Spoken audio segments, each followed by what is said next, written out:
explains how the book of Psalms, the rest of Psalms, actually it is. And this particular psalm, like it's called a psalm of two ways. இரண்டு வழிகளை குறித்து, இரண்டு பாதைகளை குறித்து இந்த இடத்துல நாம் வாசிக்கலாம். முதலாவது வசனத்திலே நம்ம வாசித்தோம் சொன்னா, துன்மார்க்கருடைய ஆலோசனை நடவாமலும் பாவிகளுடைய வழியில், இரண்டு வழிகளை குறித்து இந்த இடத்துல இந்த புஸ்தகத்திலே நாம் வாசிக்கலாம். It outlines two different paths that a person can follow in their life, throughout their life. தங்களுடைய வாழ்க்கையிலே நாம் தேர்ந்தெடுக்கக்கூடிய இரண்டு பாதைகள், இரண்டு வழிகள், the two paths that we can choose. The path of righteousness or the way of righteousness, நீதிமான்களின் பாதை, நீதிமான்களின் வழி, துன்மார்க்கரின் வழி. ஆகவேதான் இந்த நாளிலே அந்த கடைசி வசனம் சொல்லி, கர்த்தர் நீதிமான்களின் வழியை அறிந்திருக்கிறார், துன்மார்க்கரின் வழியோ அழியும். The Lord knows the way or the path of the righteous, but the way of the wicked will perish. And today we need to determine which choice we make, which path we take. When we go on a highway, these days we have all this GPS and all that, but suddenly we are faced with the dilemma, like we go on a road and suddenly there is two directions, two paths, no road signs. We have to take one path. It's a very, very important choice. Our life is like that. We have to choose the right path. Otherwise we'll end up with the wrong destination. இல்லைன்னா நம்ம ஒரு தவறான இடத்துல, தவறான ஊரில் நம்ம போய் சேர்ந்து விடுவோம். Like many years ago when I was driving to New York, நாங்கள் ஒரு அநேக ஆண்டுகளுக்கு முன்பு நாங்கள் போனோம். These were days before the iPhone or Google Maps or whatever like we used to rely on this big sheets of maps. It's very difficult to navigate. Even the person sitting nearby, பக்கத்தில் உட்காந்து அவங்க மேப்பை பார்த்துட்டே இருந்தாலும் இப்படி போனோம் அப்படி போனோம், but it's very difficult. Sometimes you miss a exit, you end up in the wrong neighbourhood. ஒரு எக்ஸிட் நம்ம மிஸ் பண்ணோம்னா you will end up in a wrong neighborhood. It's a very risky drive sometimes. Our life is like that. Like every choice that we make, every decision that we make is very important. Especially when it concerns our spiritual destiny. நம்முடைய ஆவிக்குரிய நன்மைகளை, ஆவிக்குரிய ஆசீர்வாதங்களை நாம் பெறுவதற்கு அநேக வேளைகளில் நம்முடைய முடிவுகள் அவைகள் எப்படிப்பட்டதாக இருக்குது. What kind of choices that we make. And this is what, like we need to understand what determines our choices. எப்படியாக நாம் நம்முடைய தீர்மானங்களை நாம் எடுக்கிறோம், முடிவுகளை நாம் எடுக்கிறோம். How can we make the good choice? எவ்விதமாய் நாம் நல்ல ஒரு முடிவை நாம் எடுக்க முடியும் என்று சொல்லி நாம் இந்த நாளிலே நாம் பார்ப்போம். முதலாவதாக இந்த சங்கீதத்திலே நாம் பார்த்தோம் என்று சொன்னால், முதல் மூன்று வசனங்களும் ஒரு பாக்கியவானை குறித்து இந்த இடத்துல நாம் வாசிக்கிறோம். கர்த்தராலே ஆசீர்வதிக்கப்பட்ட ஒரு மனிதன், ஒரு பாக்கியவான். அந்த வசனம் சொல்கிறது, முதல் மூன்று வசனங்களும் ஒரு பாக்கியவானை குறித்து நாம் இந்த இடத்துல நாம் வாசிக்கலாம். Blessed man, blessed is the man. So that's how the first three verses it talks about a blessed man. And verse 4 and 5 it talks about a wicked man and the path that he takes. And the end, the last verse number 6 talks about the consequence of our choices. Consequence of the choices. A righteous person, he takes the right choice, the righteous choice. And as a result, he has a blessed consequence. நீதிமான் அவன் சரியான வழியை அவன் தேர்ந்தெடுத்து அதிலே அவன் செல்லும் பொழுது தேவனாலே அவன் ஆசீர்வதிக்கப்படுகிறான், பாக்கியவானாய் அவன் இருக்கிறான். ஆனால் அதே நேரத்தில் துன்மார்க்கர் அவர்கள் தவறான வழிகளை அவர்கள் தேர்ந்தெடுப்பதினாலே அவர்கள் தேவனிடத்திலிருந்து அவர்கள் தண்டனை பெற்றுக்கொள்கிறார்கள் என்று நாம் இந்த இடத்துல நம்ம கடைசி வசனம் சொல்லி, துன்மார்க்கரின் வழியோ அது அழியும். The way of the wicked will perish. So Bhagyavan, that's a very, very key verse here. What are the few key verses here? The blessed man, and also the wicked, and also the sinner, and the scorners. Bhagyavan, துன்மார்க்கர், பாவிகள், பரியாசக்காரர். இந்த நான்கு முக்கியமான வசனங்கள், வார்த்தைகள் இந்த இடத்துல சொல்லப்பட்டிருக்கிறது நாம் பார்க்கலாம். This is the theme that goes from Genesis to Revelation. ஆதியாகமத்திலிருந்து வெளிப்படுத்தல் வரை நாம் பார்க்கும் பொழுது it always talks about the theme of blessedness. தேவனுக்குள்ளாய் நாம் எவ்விதமாய் ஒரு ஆசீர்வதிக்கப்பட்ட ஒரு வாழ்க்கை வாழ்வது, ஒரு பாக்கியமான ஒரு வாழ்க்கையை நாம் வாழ்வது எப்படி என்பதுதான் நம்ம ஆதியாகமத்திலிருந்து நம்ம வெளிப்படுத்தல் வரைக்கும் வேதம் நமக்கு கற்றுக் கொடுக்கிறது. That's what it teaches us. That's what it tells us. Theme of blessedness, the theme of righteousness. And on the other side, we also have the theme of wickedness and sin that entered the world. உலகத்திலே பாவம் தோன்றினதினாலே இந்த துன்மார்க்கம் எவ்விதமாய் இந்த பூமியிலே வந்தது, அதையும் குறித்து நாம் வேதத்திலே நாம் வாசிக்கலாம். ஆனால் ஆண்டவராகிய இயேசு கிறிஸ்து நமக்காக அவர் சாபமானார், நமக்காக பாவமானார். He came down to redeem the sinners. Even though the verse 1 says பாவிகளுடைய வழி என்று சொல்லி நாம் வாசிக்கிறோம். We don't need to condemn sinners. We need to condemn sin. பாவிகளை நாம் நேசிக்கணும். ஆண்டவரே இயேசு கிறிஸ்து பாவிகளை அவர் நேசித்தார். அவர்களை ரட்சிக்கும்படியாக தான் பூமியில வந்தார். அதைத்தான் கிறிஸ்தவர்களாகி நாமும் வெளிப்படுத்த வேண்டும். இந்த இடத்துல நாம் வாசிக்கிறோம், துன்மார்க்கருடைய வழி, பாவிகளுடைய வழி அது அழியும் என்று சொல்லி. ஆனா இன்றைக்கு நம்மை நாம் ஆராய்ந்து பார்க்க வேண்டும். அந்த வழியிலே நாம் நிற்கிறோமா?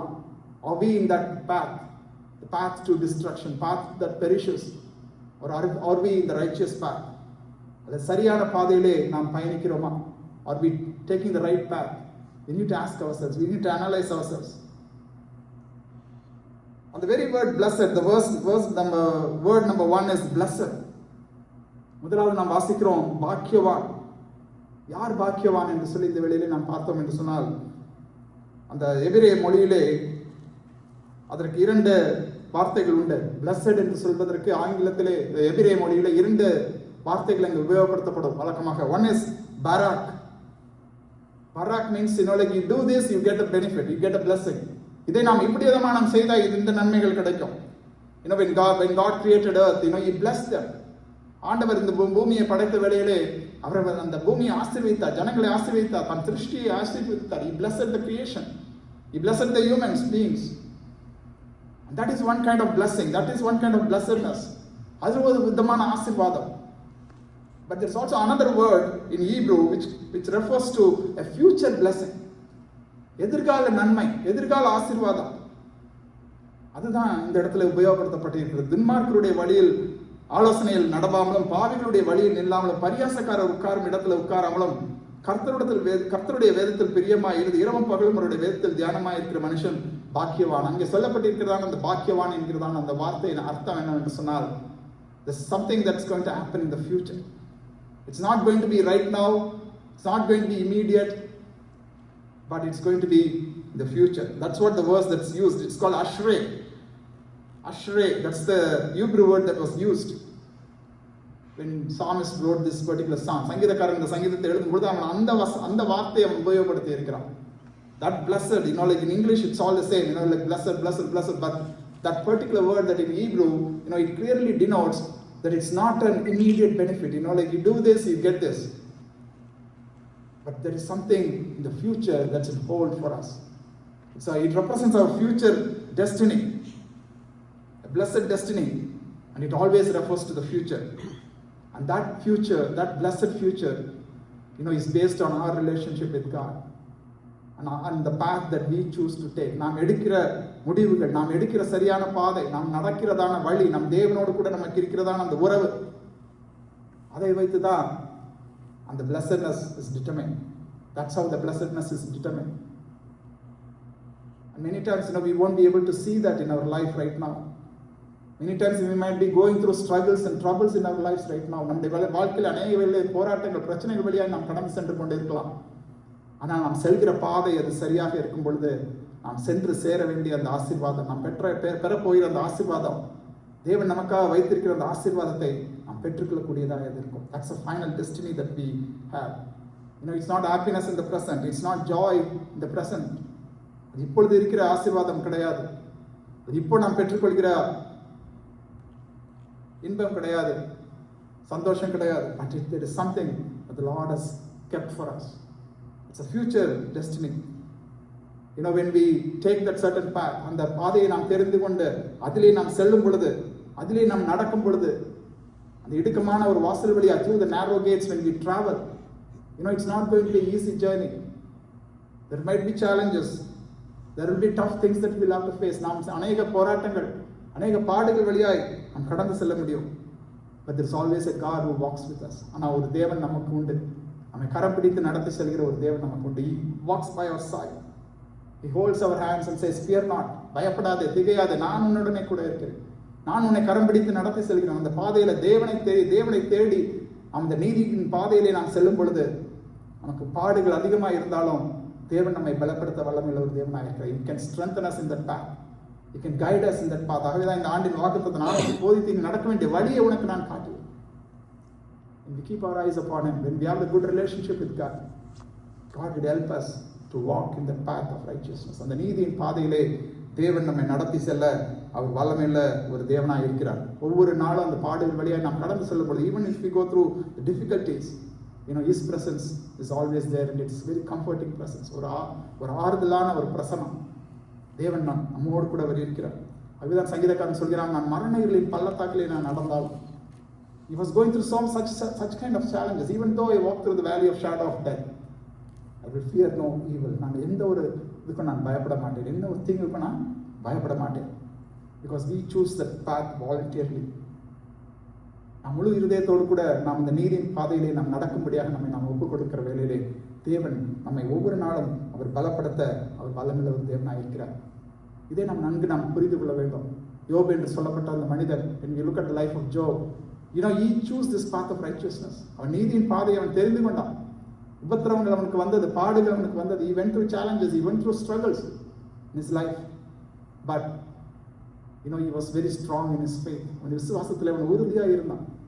அவனுடைய நண்பர்கள் அவனை பார்த்து சொல்கிறார்கள், his friends come and they tell him, Job chapter 5 and verse number 17 and 18, யோப் 5வது அதிகாரம் 17-18 அவனுடைய நண்பனாகிய எலிபாஸ் அவன் சொல்கிற ஒரு காரியம் என்னவென்று சொன்னால், இதோ தேவன் தண்டிக்கிற மனுஷன் பாக்கியவான், ஆகையால் சர்வ வல்லவருடைய சிக்ஷையை அற்பமாக எண்ணாதிரும். அவர் காயப்படுத்தி காயம் கட்டுகிறார், அவர் அடிக்கிறார், அவருடைய கை ஆற்றுகிறது. In English it says, behold, blessed is the one whom God reproves. Therefore despise not the discipline of the Almighty, for he wounds but he binds up, he shatters but his hands heal. And God corrects the blessed person. தேவன் பாக்கியவான்களை, அவருக்காக வாழ்கிற, அவருக்கான அந்த நீதியின் பாதையிலே நடக்கிறதான அந்த பாக்கியவான்களை தேவன் அவர் சீர்படுத்துகிறார். அவர் அவர்களை டிசிப்ளின் பண்ணுகிறார். ஒரு தகப்பன் தன் பிள்ளைகளை சரியான பாதையிலே நடத்துவதற்காக அவர்களை எவ்விதமாக சரி பண்ணுவாரோ, how he disciplines their children, their father, like our heavenly Father, he disciplines us. Sometimes we might find it very harsh, very hard to accept, but he endures us, but he heals us. He heals us. When people say, oh, I am so blessed, they often refer to the worldly blessings. When everything goes well for them, the உலக பிரகாரமாக அவர்களுக்கு எல்லாம் நன்மையாக நல்லதாக நடக்கும் பொழுது, எல்லா ஆசீர்வாதங்களும் அவர்கள் பெற்று இருக்கும் பொழுது அவங்க சொல்லுவாங்க, oh, I am so blessed. But beyond all that, God is disciplining us.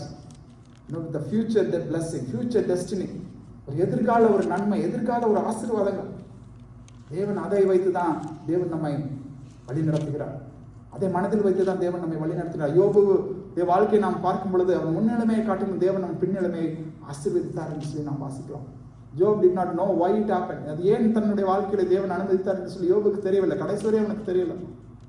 But God had his eyes upon him. தேவன் தன்னுடைய கண்களை அவன் மேல் வைத்திருந்தார். அவன் நீதிமான் என்று சொல்லி தேவன் அறிந்திருந்தார். அவன் தேவனுக்கு பயப்படுகிறவன் என்று சொல்லி தேவன் அறிந்திருந்தார். God knew that he was a God fearing and he was a righteous man. And even though he went through such struggles, God had directed his path. தேவன் அவனை செம்மையான பாதையிலே தேவன் அவனை நடத்தினார் என்று சொல்லி நாம் வாசிக்கிறோம். இன்னொரு உதாரணத்தை நாம் சொல்லலாம். புதிய ஏற்பாட்டிலே ஆண்டவராகிய இயேசு கிறிஸ்து அந்த மலை பிரசங்கத்தில், in the mount sermon on the mount, the Lord talks about the beatitudes. அதுல இந்த ஆண்டவர் சொல்கிற ஒரு காரியங்களை நாம் பார்க்கும் பொழுது, மத்தேயு 5வது அதிகாரம் 4வது வசனத்திலே ஆண்டவர் சொல்கிறார், துயரப்படுகிறவர்கள் பாக்கியவான்கள், அவர்கள் ஆறுதல் அடைவார்கள். Blessed are those who mourn, for they shall be comforted. They shall be comforted. And blessed are those who mourn. துயரப்படுகிறவர்கள் பாக்கியவான்கள், அவர்களை தான் தேவன் பாக்கியவான்கள் என்று சொல்லி அழைக்கிறார். அந்த முழு வசன அதிகாரங்களை நாம் பார்க்கும் பொழுது யோசிக்கலாம், why is God calling them as blessed? ஏன் துயரப்படுகிறவர்களை தேவன் பாக்கியவான்கள் என்று சொல்லி தேவன் சொல்கிறார்? ஏன்னு சொன்னால் அவர்கள் ஆறுதல் அடைவார்கள். ஏன் பாக்கியவான்கள்? அவர்கள் ஆறுதல் அடைவார்கள். தேவனாலே அவர்கள் ஆறுதல் அடைவார்கள். They shall be comforted by God. And even after that we read verse number 10, 10வது வசனத்தை நாம் வாசித்தோம் சொன்னால், மத்தேயு 5வது அதிகாரம் 10வது வசனம், நீதி நிமித்தம் துன்பப்படுகிறவர்கள் பாக்கியவான்கள், பரலோக ராஜ்யம் அவர்களுடையது. என் நிமித்தம் உங்களை நிந்தித்து துன்பப்படுத்தி பலவிதமான தீமையான மொழிகளையும் உங்கள் பேரில் பொய்யாய் சொல்வார்களானால் பாக்கியவான்களாய் இருப்பீர்கள். சந்தோஷப்பட்டு களி கூறுங்கள், பரலோகத்தில் உங்கள் பலன் மிகுதியாய் இருக்கும். ஹல்லேலூயா. அதுதான் அந்த நீதியின் பாதை. அவர்கள் தேவன் சொல்கிறார், நீதி நிமித்தம் துன்பப்படுகிறவர்கள் பாக்கியவான்கள். In English it says, blessed is he, who's persecuted for the sake of righteousness. And often, we may face persecution. We may face struggles in our lives because of our faith, because of the righteousness that we are in. People will say, oh, this person doesn't participate in these things, these events, these parties, they don't drink, they don't do this and that. That is also a form of persecution. They oppress us sometimes. That is also a form of persecution. அதுவும் ஒரு விதத்துல நம் நீதி நிமித்தமாய் நாம் அடைகிற துன்பம். ஆனா நாம் உறுதியாய் நாம் நிற்கும்படியாக அழைக்கப்பட்டிருக்கிறோம். விசுவாசிகளாகிய நாம் அதில் உறுதியாய் நாம் இருக்க வேண்டும். We need to be firm in our faith, firm in our walk with God. தேவனோடு கூட நாம் நடக்கிற அந்த வழியிலே நாம் உறுதி உள்ளவர்களாய் நாம் காணப்பட வேண்டும். இந்த உலகத்தின் பின்னால் நான் போக மாட்டேன். I will not go after this world, go behind this world. Because the verse says, பரலோகத்தில் உங்கள் பலன் மிகுதியாக இருக்கும். சந்தோஷப்பட்டு களி கூறுங்கள். Our reward in heaven is much greater. And that's the future destiny that we are talking about. அந்த நீதி நிமித்தம் துன்பப்படுகிற அந்த அனுபவம். This is what the first word, that blessed, means. இந்த பாக்கியவான் என்று சொல்லப்படுகிற இந்த வசனத்தில் நாம் வாசிக்கும் பொழுது, இந்த பாக்கியவான் என்று சொல்லப்படுகிறதை குறித்து நாம் பார்க்கிற வேளையில் இதுதான் தேவன் தருகிறதான ஒரு ஆசீர்வாதம், ஒரு பாக்கியம். யோபை போல நீதி நிமித்தம் துன்பப்படுகிறவர்கள், நீதி நிமித்தம் கஷ்டங்களை அனுபவிக்கிறவர்கள், இவர்களை தேவன் கனப்படுத்துவார், அவர்களை ஆசீர்வதிப்பார். அடுத்ததாக தேவனுடைய வார்த்தைகளை குறித்து நாம் பார்க்கும்போது அந்த 2வது வசனம் சொல்கிற, கர்த்தருடைய வேதத்தில் பிரியமாய் இருந்து இரவும் பகலும் அவருடைய வேதத்தில் தியானமாய் இருக்கிற மனுஷன் பாக்கியவான். And this is what the psalmist wants to tell the people of Israel. Israel ஜனங்களை பார்த்து அவன் சொல்கிற ஒரு காரியம், கர்த்தருடைய வேதத்தில் நீங்க பிரியமா இருங்க. இன்றைக்கு நான் வாசித்த அந்த சங்கீதம் 119 48வது வசனம் என்று நினைக்கிறேன். Psalm chapter 119 and verse number 48. அந்த வசனத்தில் அந்த கடைசி பகுதியை நாம் வாசிக்கும் பொழுது, Psalm chapter 119 and verse number 48, if you read that particular verse,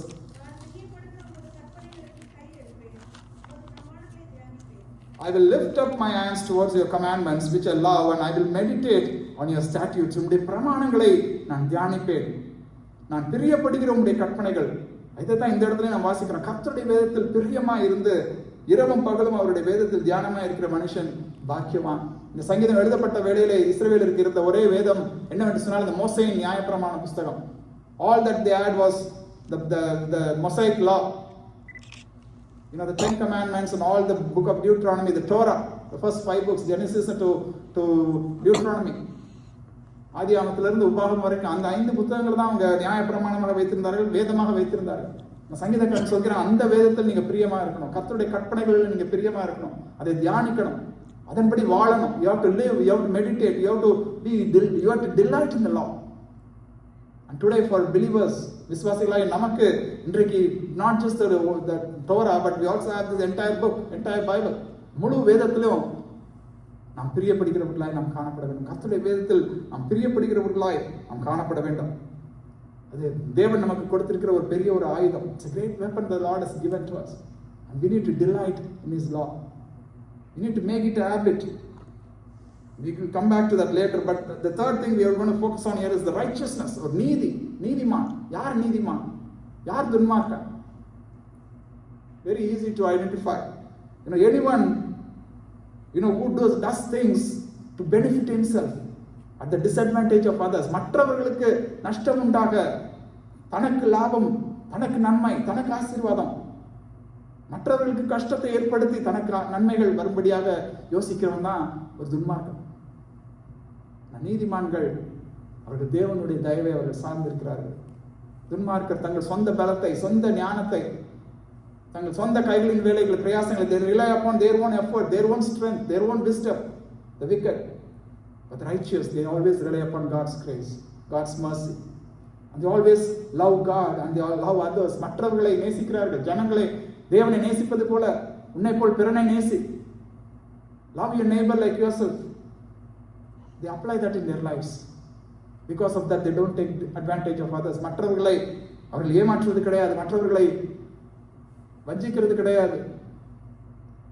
They always look for others benefits, others advantage. மற்றவர்களுக்கு எந்த விதத்தில் நன்மை உண்டாகும், மற்றவர்களுக்கு எந்த விதத்தில் ஆசீர்வாதம் உண்டாகும், அதை பற்றி அவர்கள் யோசிக்கிறார்கள், செய்கிறார்கள். இன்றைக்கு நம்ம விசுவாசிகளாகி நாம் அப்படி இருக்கும்படியாக அழைக்கப்பட்டிருக்கோம். We are called as righteous people and we need to reflect Christ's love to this world. இந்த உலகத்திலே நாம் தேவனுடைய அன்பை, தேவனுடைய இரக்கத்தை, தேவனுடைய நீதியை நாம் வெளிப்படுத்துகிறவர்களாய் நாம் அழைக்கப்பட்டிருக்கிறோம்.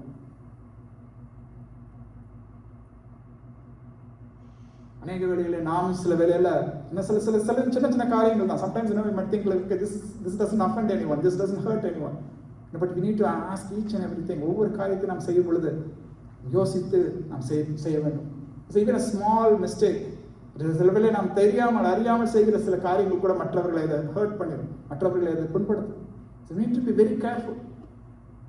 We need to be very careful. So we as believers, we need to be blessed and we need to be righteous. நாம் தேவனாலே நாம் பாக்கியம் உள்ளவர்களாய் நாம் காணப்பட வேண்டும், நீதி உள்ளவர்களாய் நாம் காணப்பட வேண்டும். அதற்கு நாம் செய்ய வேண்டிய ஒரே ஒரு காரியம், அவருடைய வேதத்தில் நாம் பிரியமாய் இருந்து இரவும் பகலும் அவருடைய வேதத்தை நாம் தியானிக்கிற மனிதர்களாய் நாம் காணப்பட வேண்டும். இந்த முதலாவது வசனத்தில் நாம் வாசிக்கிறோம், துன்மார்க்கருடைய ஆலோசனையில் நடவாமலும் பாவிகளுடைய வழியில் நில்லாமலும் பரியாசக்காரர் உட்காரும் இடத்தில் உட்காராமலும். In English it says, blessed is the man who walks not in the counsel of the wicked, nor stands in the way of the sinners, nor sits in the seat of the scorners, of the scoffers. So the three things that we see, one is walk, stand, sit. Walk, stand and sit. There are three things. ஆலோசனையில் நடவாமலும் வழியில் நில்லாமலும் உட்காரும் இடத்தில் உட்காராமலும். So when I was just thinking about this, it's amazing. Like all the sin, it just starts this way. Imagine you are just walking on the road. You're evening walking போறீங்க. You're just going and walking. You just walk fast and you don't observe anything. நீங்க அப்படியே நடந்து போறீங்க ரோட்ல, you just observe few things. Like okay, this car is coming, that signal is there, and the plants are nice and all. You just observe few things. But then when you want to deeply observe something, சில இதை நீங்க ஆழமா நீங்க பார்க்கணும்னு சொன்னா what do? You just stand there. நீங்க அப்படியே அந்த இடத்துல நின்றுவீங்க. நின்றுட்டு அப்படியே அதை பார்ப்பீங்க, ஒரு நிமிஷம் 2 நிமிஷம் அதை அப்படியே பார்ப்பீங்க. And what do? If you really like it, you don't want to move, what do? அப்படியே அந்த இடத்துல உட்காந்துருவீங்க. ஒரு பெஞ்ச் இருந்ததுனால தரையில கூட நீங்க என்ன செய்வீங்க, உட்காந்து அந்த இடத்த ரசிப்பீங்க. ஒரு நல்ல ஒரு வியூ இருக்குது, நல்ல ஒரு பார்க்க வேண்டிய காரியம் அல்லது something happens there, something very interesting. What do? You just அப்படியே sit and start watching. This is what happened. ஏவாளுடைய வாழ்க்கை நீங்க பாருங்க, அப்படியே இந்த தோட்டத்துல ஏதேன் தோட்டத்துல இருக்கிற she was in the Garden of Eden, and when Satan told her about the tree, you won't die if you eat that fruit, what did she do? She walked. அவள் என்ன செஞ்சா, அந்த மரத்தை நோக்கி அவள் நடந்திருப்பா. You just imagine that. She would have just walked towards the tree. If she had walked away from the tree, no problem. அவள் என்ன செஞ்சா, முதலாவது அந்த மரத்தை பார்த்து அவள் நடந்தா. அப்படியே நடந்து தாண்டி போயிருந்திருக்கலாம். ஆனா அந்த மரத்து பக்கத்துல போனா என்ன செஞ்சா, அங்க போய் நின்றா. She just stood there. And then she took that fruit and then she sat down and she started eating. This is what happens. Like the three things. First thing is the way of thinking. When you walk in the wicked path, wicked ways, the first, that's how Satan enters into our mind. அப்படிதான் சத்துருவான் நம்ம வஞ்சிக்கிறான். He's just walking, like it's okay. But then when you stand there, அந்த இடத்துல அடுத்து நிக்கிறது, அடுத்தது அந்த இடத்துல அப்படியே நம்ம செட்டில் ஆயிருது, அப்படியே உட்கார்ந்துடுறது. This is how sin enters our hearts.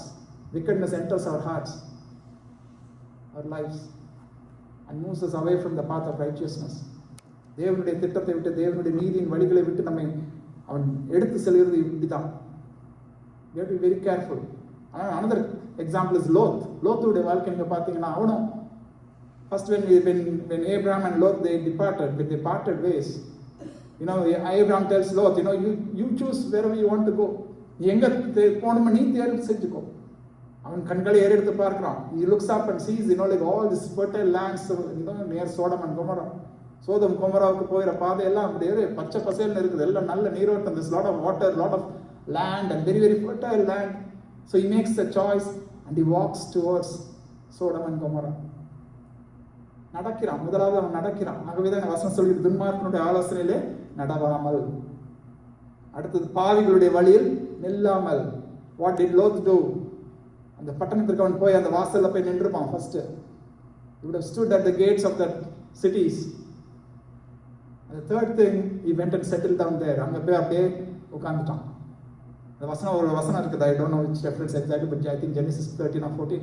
அந்த பட்டணத்திற்கு நேராக அவன் போய் என்ன செஞ்சான், கூடாரம் போட்டான் என்று சொல்லி. He set up his tent facing that city. He just sat down, he settled down there. This is how sin occupies our lives. நம்முடைய இப்படிதான் பாவம் நம்முடைய வாழ்க்கையில் அது நுழைகிறது, நம்மை ஆக்கிரமித்துக் கொள்கிறது. It occupies us.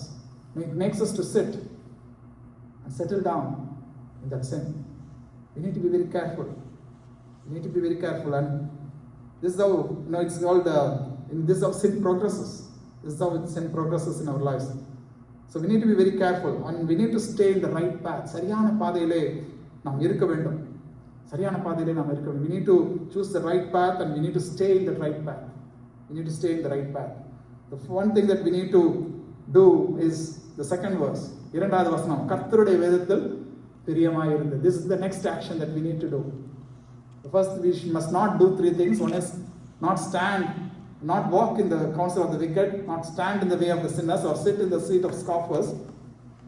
The thing that we need to do is we need to delight in the law of the Lord. கர்த்தருடைய வேதத்தில் நாம் பிரியமாய் இருக்க வேண்டும். அடுத்ததாக இரவும் பகலும் அவருடைய வேதத்தில் நாம் தியானமாய் நாம் இருக்க வேண்டும். சங்கீதக்காரன் சொல்கிறான், I cannot take my eyes off the law of the God. கர்த்தருடைய வசனத்திலிருந்து வேதத்திலிருந்து என்னுடைய கண்களை எடுக்க முடியல. I cannot take my eyes off the word of God. It's my delight all the time. And day and night I meditate upon it. And today as believers, like I said, our word of God is the entire Bible. And we must spend our time, our day and night listening to God, meditating on the word of God. In certain traditions, meditation is all about, emptying your mind. சில காரியங்கள்லாம் அவங்க சொல்லி கொடுப்பாங்க. When you sit and meditate, just free up your mind. Remove all the thoughts. உங்க இருதயத்தில் இருக்க எல்லா எண்ணங்கள், சிந்தைகள் எல்லாத்தையும் எடுத்து உங்க மூளை அப்படியே எம்டி ஆக்குங்க. உங்க எண்ணங்கள் எல்லாம் எம்டி ஆக்குங்க. ஆனா பிப்ளிக்கல் மெடிடேஷன், ஆனால் வேதம் சொல்கிறதான தியானம் எப்படி இருக்குன்னு சொன்னால், ஆண்டவருடைய வார்த்தைகளினால் நம்முடைய இருதயத்தை நிரப்பணும். It's filling up our heart, filling up our mind with the word of God, with the law of God. தேவனுடைய வார்த்தைகள், வசனங்கள் நம்முடைய இருதயத்தை அது நிரப்ப வேண்டும். அதுதான் நம்முடைய தியானம். நாம் வேதத்தை தியானிக்க வேண்டிய முறை அதுதான். ஆண்டவருடைய வார்த்தைகள், வசனங்கள் நமக்குள் கிரியை செய்யணும். We need to be filled up with the word of God. ஆண்டவருடைய வார்த்தைகள், வசனங்களை நம்ம ஃபில் பண்ணணும். அதுக்கு ஒரு நல்ல ஒரு உதாரணம் நம்ம பார்த்தோம்னு சொன்னா, Proverbs chapter 2. And a nice example, Proverbs chapter 2. Turn with me to Proverbs chapter 2 and verse number 1 to 6. நீதிமொழிகள் 2வது அதிகாரம். எப்படி நாம் தேவனுடைய வார்த்தையை நாம் பிரியமா இருக்கணும்னு சொல்லி நாம் பார்த்தோம்னு சொன்னா, முதலாவதாக அந்த வசனம் விதமா சொல்கிறது, நீ உன் செவியை ஞானத்துக்கு சாய்த்து உன் இருதயத்தை புத்திக்கு அமைய பண்ணும் பொருட்டு நீ என் வார்த்தைகளை ஏற்றுக்கொண்டு என் கட்டளைகளை உன்னிடத்தில் பத்திரப்படுத்தி ஞானத்தை வா என்று கூப்பிட்டு புத்தியை சத்தமிட்டு அழைத்து அதை வெள்ளியை போல் நாடி புதையல்களை தேடுகிறது போல் தேடுவாயாகில் அப்பொழுது கர்த்தருக்கு பயப்படுதல் இன்னதென்று நீ உணர்ந்து தேவனை அறியும் அறிவை கண்டடைவாய். கர்த்தர் ஞானத்தை தருகிறார், அவர் வாயினின்று அறிவும் புத்தியும் வரும். முதலாவதாக நம்முடைய தியானிக்கும் பொழுது நம்முடைய தேவனுடைய வார்த்தைகள் நம்முடைய இருதயத்தை அது நிரப்ப வேண்டும் சொன்னால், முதலாவதாக நாம் அதை ஏற்றுக்கொள்ள வேண்டும். 2வது வசனம் சொல்கிற நீதிமொழிகள் 2வது அதிகாரம் 2வது வசனம், நீ என் வார்த்தைகளை ஏற்றுக்கொண்டு. We have to accept the word of God. We need to first accept the word of God. தேவனுடைய வார்த்தைகளை நாம் ஏற்றுக்கொள்ள வேண்டும். ஏற்றுக்கொள்ளவில்லை என்று சொன்னால் நம்மால் அதை எடுத்துக்கொள்ளவே முடியாது. இன்றைக்கு நாம் பார்க்கிற வேளையிலே அநேக திருச்சபைகள், அநேக இடங்களிலே தேவனுடைய வார்த்தை, God's word has been diluted. God's word has been filtered.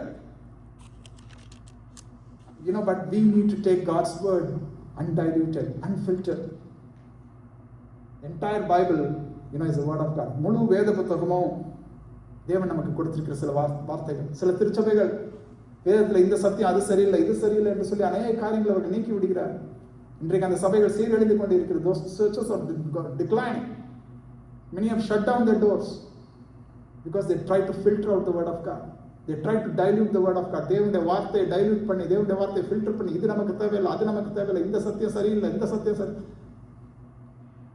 and they just take what they want to read. எதை அவங்க வாசிக்கணுமோ, எதை அவர்கள் ஏற்றுக்கொள்ள விரும்புகிறார்களோ அதை மாத்திரம் அவங்க ஏற்றுக்கொண்டு சில சபைகள் அப்படியாக அழிந்து கொண்டு இருக்கிறதை நாம் பார்க்கலாம். ஆனால் விசுவாசிகளாகி நாம் முழு வேதத்தையும் அப்படியே நாம் ஏற்றுக்கொள்ள வேண்டும். We need to accept the word of God as is. It is the revealed will of God, revealed word of God. தேவன் வெளிப்படுத்தின சித்தம், தேவன் வெளிப்படுத்தின வார்த்தைகள், அந்த முழுவதுமாக நாம் ஏற்றுக்கொள்ள வேண்டும். அடுத்ததாக நாம் என்ன செய்ய வேண்டும்? வசனம் சொல்கிறேன், கட்டளைகளை உன்னிடத்தில் நீ பத்திரப்படுத்தி, like a treasure. When we buy something very valuable, we go and put it in the bank locker, we put it in our shelf, lock it, like multiple keys, we keep it very safe. கர்த்தருடைய கட்டளைகளை நாம் என்ன செய்யணுமா? பத்திரப்படுத்தி, என் கட்டளைகளை உன்னிடத்தில் நீ பத்திரப்படுத்தி. And then it says, ஞானத்தை வா என்று கூப்பிட்டு, புத்தியை சத்தமிட்டு அழைத்து, அதை வெள்ளியை போல நாடி. We need to seek it earnestly. அதை முழு இருதயத்தோடு கூட நாம் தேடுகிறவர்களை நாம் காணப்பட வேண்டும். Just like how we'll seek a treasure. புதையல்களை தேடுகிறது போல நீ தேட வேண்டும். How you seek a treasure, we need to seek the word of God like that. We need to pay attention to it. That's what it means. It's not just a daily duty, like just reading the word, okay, 2 chapters over, 3 chapters over. Like 1 year, once I read the Bible, entire Bible, that's it. It's a duty. It's not a duty. அது ஒரு கடமை கிடையாது. நம்ம வாஞ்சியோடு கூட நாம் வாசிக்க வேண்டும், ஒரு விருப்பத்தோடு கூட நாம் வாசிக்க வேண்டும், ஒரு தேவனை நாம் நேசித்து நாம் வாசிக்க வேண்டும், அவருடைய வசனங்களை நேசித்து ஒரு வாஞ்சியோடு கூட. ஆகவேதான் இந்த இடத்துல வசனம், வெள்ளியை போல நாடி புதையல்களை தேடுகிறது போல நீ தேட வேண்டும் என்று சொல்லி இந்த இடத்துல நாம் வாசிக்கலாம். Seek it as you would seek silver or a hidden treasure. You need to cry out to it. அதை சத்தமிட்டு நீ அழைக்கணும், கூப்பிடணும். I think in English it says, cry out, cry aloud for understanding. You need to seek the word of God with such an enthusiasm. அவ்வளவு உற்சாகமாக, விருப்பத்தோடு, வாஞ்சியோடு கூட கர்த்தருடைய வசனத்தை வாஞ்சியை நாம் தேடுகிறவர்களை நாம் காணப்பட வேண்டும். அனுதினம் அவருடைய பாதத்தில் அமர்ந்து, ஆண்டவரே இந்த நாளில் நீர் எனக்கு வெளிப்படுத்தும். Teach me, Lord. Teach me your word. Teach me your ways. We need to ask the Lord, and He will definitely show us. He will teach us. He will help us understand the word of God. That's what meditation is all about. Like ஒரு நாய்கிட்ட நம்ம ஒரு சாப்பாடு போட்டோன்னா, ஒரு கறி துண்டை நம்ம போட்டோன்னா உடனே அப்படியே பயங்கரமாக அது கட்டிச்சு கொதறி சாப்பிட்டு முடிக்கும். A dog, it's so furious when it eats the food, But then look at a cow. ஒரு மாடு என்ன செய்யும்? அது அப்படியே ஒரு நல்ல ஒரு மேய்ச்சல் உள்ள ஒரு இடத்தை தேடும். First it looks for a nice pasture to feed. Then it will go, it will fill its stomach. அது என்ன செய்யும்? எவ்வளவு சாப்பிட முடியுமோ, whatever it can take, it will just eat. Fill its stomach. அதோட வயிற்றை அது நிரப்பிக்கொள்ளும். அப்புறம் நிதானமாக போய் ஒரு வாரத்தில் போய் உட்காந்து மெதுவாக அதை உட்காந்து அசைப்படும். It will just go and slowly, it will just sit in a corner and patiently it will chew the food. That's how, we must read the word of God. It's not how much we read, but how deep we read. நாம் எவ்வளவு நாம் வாசிக்கிறோம், ஒரு நாளில் எவ்வளவு நம்ம வாசிக்கிறோம்னு கிடையாது. ஆனால் அந்த வார்த்தையை நாம் எவ்வளவுமா நாம் புரிந்து கொள்கிறோம். How do we study the word? How do we apply that in our life? This is the only thing which can keep us safe in the paths of the righteousness. நீதியின் பாதையிலே நம்மை நடத்த வேண்டும், நாம் நிற்க வேண்டும் என்று சொன்னால் கர்த்தருடைய வார்த்தை, வசனம், அதுதான் நமக்கு ஒரே வழி. அவருடைய வேதத்தில் நாம் பிரியமாக இருந்து இரவும் பகலும் அதை நம் தியானமாக இருக்கிற ஒரு மனுஷன் அவன் பாக்கியவான். அவர் meditation doesn't start and end here at the church. சபையில் வசனத்தை கேட்டுக்கிட்டு அதை வாசிக்கிறது மாத்திரம் கிடையாது, அல்லது டெய்லி காலையில் 2 நிமிஷம் 3 நிமிஷம் குவிக்காக ஏதாவது வாசிச்சு போகிறது கிடையாது. நாள் முழுவதும் கர்த்தருடைய வார்த்தை, அந்த நாளில் நம்ம வாசிக்கிற சில வசனங்கள், வார்த்தைகள், அது நாள் பூரா நம்ம யோசிக்கணும். இதை எப்படி நான் இந்த நாளில் என்னோட வாழ்க்கை நாம் அப்ளை பண்ணலாம். How can I apply it in my life today? That's how we can grow as a Christian, as a believer. விசுவாசிகளாகிய நாம் வளர வேண்டும் என்று சொன்னால் அதை நாம் செய்ய வேண்டும். அதோடு கூட மாத்திரம் நம்முடைய பிள்ளைகளுக்கு அதை நாம் கற்றுக் கொடுக்க வேண்டும். We must also teach our children, because it's a very, very wicked generation. And our children are growing in it. நம்முடைய பிள்ளைகள் அப்படிப்பட்ட கலாச்சாரத்தில் அவர்கள் வளர்ந்து கொண்டிருக்கிறார்கள். அவர்களுக்கு கர்த்தருடைய வார்த்தையை நாம் போதிக்க வேண்டும். The 45 minutes or 1 hour that they spend here at the VBS or Sunday school, or maybe on Sunday mornings also, like the school, the church activities that they do, it's not enough. அது போதாது நம்முடைய பிள்ளைகளுக்கு. We need to teach them at home.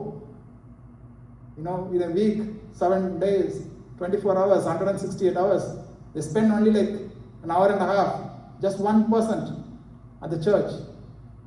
The remaining 99% they are spending at home with you. So you have a big responsibility as parents. When you raise your children, பிள்ளைகளை நம்ம வளர்க்கும் போது கர்த்தருடைய வார்த்தைகளை அவங்களுக்கு போதிங்க. They need to really understand the word of God to stay in the right path. சரியான பாதையிலே அவங்க நடப்பதற்கு அவங்க கர்த்தருடைய வார்த்தையில, கர்த்தருடைய வேதத்துல அவங்க பிரியமா இருக்கணும். கர்த்தருடைய வசனங்களை தியானிக்கிறதை அவங்க அறிந்து கொள்ளணும். We need to teach them. We need to teach them. And then what are okay, let's move on to verse number 3. மூன்றாவது வசனம் சொல்கிறது, அவன் நீர்க்கால்களின் ஓரமாய் அவன் நடப்பட்டு தன் காலத்தில் தன் கனியை தந்து இலையுதிராதிருக்கிற மரத்தை போல் இருப்பான். அவன் செய்வதெல்லாம் வாய்க்கும். He is like a tree planted by the streams of water that yields its fruit in its season and its leaf does not wither. In all that he does he prospers. அவன் செய்வதெல்லாம் அது வாய்க்கும். நீர்க்கால்களின் ஓரமாய் நடப்பட்ட ஒரு மரம். அங்கே ஒரு நீர்க்கால் இருக்கிறது. In Hebrew the word that is used is canal, a stream, and even now we use that word. It's a stream. There's a main source, the river, and then for receiving water there will be a lot of channels that they will dig up to their fields. அவங்க வயல்களுக்கு போகும்படி அநேக வாய்க்கால்கள்லாம் வெட்டி அந்த வாய்க்கால்கள் வழியாக தண்ணி ஓடும். அந்த வாய்க்கால்களின் ஓரமாய் நடப்பட்ட ஒரு மரம். எப்பொழுதும் பசுமையாக அது இருக்கிறது. But we need to put that effort. There is the river, but we need to cut the channels. இந்த நீர்க்கால்களை நாம் தான் வெட்ட வேண்டும். ஒரு இலையுதிராது இருக்கிற ஒரு மரத்தை போல நாம் இருக்க வேண்டும் என்று சொன்னால், தன் காலத்தில் தன் கனியை தருகிற ஒரு மரமாய் நாம் இருக்க வேண்டும் என்று சொன்னால், அந்த நீர்க்கால்களை நாம் வெட்ட வேண்டும். We need to cut the channels so that we can receive the water from the main source. We can receive the water from Christ. The word of God is like the river, and we need to be planted by the canals, and we need to make time to cut those canals. அந்த வாய்க்கால்களை வெட்டி அதை நாம் ஒவ்வொரு நாளும் நம்முடைய வாழ்க்கையிலே நம் தேவனுடைய வார்த்தையை நாம் எவ்விதமாக நாம் உபயோகப்படுத்துகிறோம் என்பதை நாம் கவனிக்க வேண்டும். We need to be very careful about that. We'll quickly go through the verse 4, 5 and 6. அந்த 4வது வசனம் சொல்கிறது, துன்மார்க்கரோ அப்படி இராமல் காற்று பறக்கடிக்கும் பதரை போல் அவர்கள் இருக்கிறார்கள். பதர், இந்த chaff, like it's just the one that covers the seed. ஒரு விதை இருக்கிறது, ஒரு நெல் அல்லது அரிசி, அது எப்படி வளரும் பொழுது அதில் ஒரு ஓடு இருக்கும்.